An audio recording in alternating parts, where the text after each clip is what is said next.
Some time passed, and I'm not sure how thinking back on it, but I did manage to brush all this off, and I did continue to stay in that room.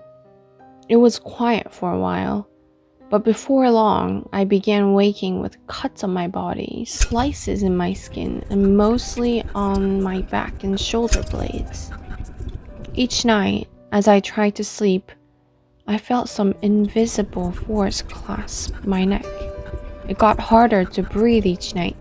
I became very depressed, finding myself sitting awake at all hours, knowing I was being watched or contemplating just ending my life. That bedroom became a pit of despair.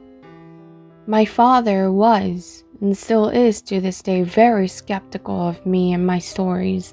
My mother, not so much. She got frightened by what had been happening and insisted we call the parish priest. Typically Irish, I know. Although I'm not religious in any way, I sort of reached a stage of, fuck it, I'll try anything, so I went ahead with it. The priest called over. He read whatever it is they read in situations like these, splashed the holy water everywhere and stuck a cross he got from the Vatican in Rome up in the room. That wasn't enough for me. Since I wasn't religious, I felt it was hypocritical of me to believe that would work, so I just moved rooms. I'm still terrified of that attic and have only been there for brief moments when I've had to be since. I just assumed the attic was haunted and left it at that. The new room was fine.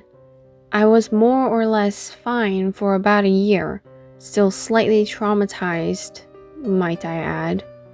And I thought that was it, until I moved into a new house for college, and it started again. I moved towns for college and found a perfect house with some of my very, very good friends. I had hoped to put everything that happened in my hometown to rest.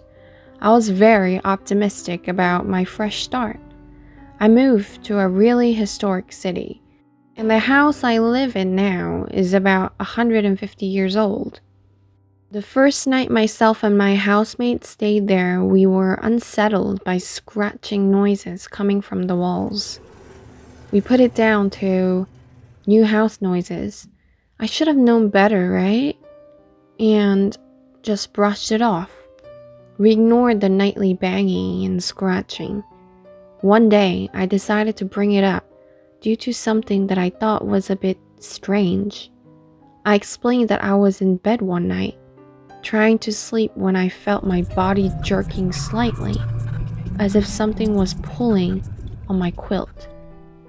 I expected them to laugh, but one of my housemates sat up and explained the strange experience he had only nights before. He said he was in his room trying to go asleep and he'd had his feet hanging over the end of the bed.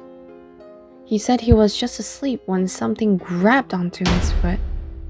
He said he pulled his legs up to his chest and lay there for a while, pretty shaken. We all went a bit quiet then and just gazed around the house, getting more and more creeped out. It wasn't before shit hit the fan in the house. At 6 a.m. every morning, I heard a light wailing coming from one corner in my room, and every morning I put my head to the wall to listen. Every time I called my housemates to hear it, stopped. Typically. I think they started to think I was going crazy. It took a long time before they heard it as well. I was pretty relieved when they said the words, "Yeah, I hear it too," because I was beginning to question my sanity. There was then daily banging from the kitchen, switches flicking on and off, and the likes. We kind of just laughed it all the time. I knew something was up, though, when I saw a black figure again. I had been sitting on the couch and could see into the kitchen from the corner of my eye. I happened to catch a glimpse of it, staring in at me. I looked over quickly. was gone. I ignored it and decided not to say anything. I didn't get too freaked out, since I was kind of used to it at that point, I guess. But I lost it slightly when one of my housemates let something slip. We were all at a party, and one of my housemates turned to me and said something along the lines of, "Can you believe what our other housemates saw the other night?" I had no idea what he was talking about, so I confronted the other guy. He sighed and explained how he didn't want me to be scared and wasn't going to say anything, but went on to tell me how he saw a black figure in the bathroom. I wondered if it was the same black figure I saw. We were all very wary in the house from then on.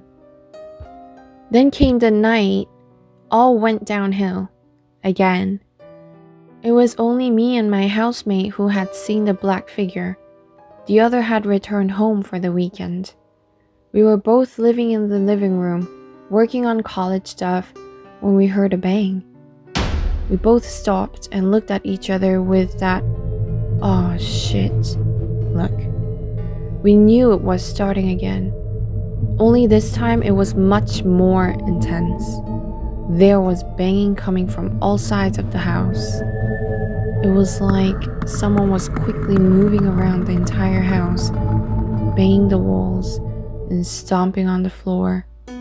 This went on for a few minutes as we sat there in terror. Then it stopped and the banging continued from just one area of the house, my room. We were kind of in that stage of nervously laughing and looking around. I'd been sitting on that couch and my housemate was sitting opposite me on a beanbag. He was saying something to me when his face dropped. He went completely white and just stared beyond my shoulder.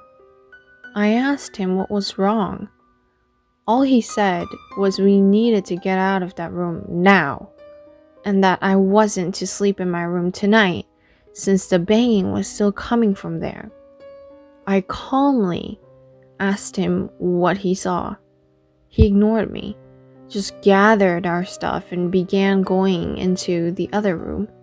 I stopped him and calmly asked him again, "What did you see?" He was looking past me again and explained how he saw a black figure sliding across the wall directly behind me. We both left that room and locked ourselves into his. We just sat there for a while, in silence. I began thinking about all the freaky shit that had gone on in my short lifespan. I began thinking about the significance of these black figures, and began wondering if there was multiple black figures or if it was all the same one. The same black figure I woke up to that night years ago. That was when it dawned on me for the first time. Maybe I'm the one who is haunted.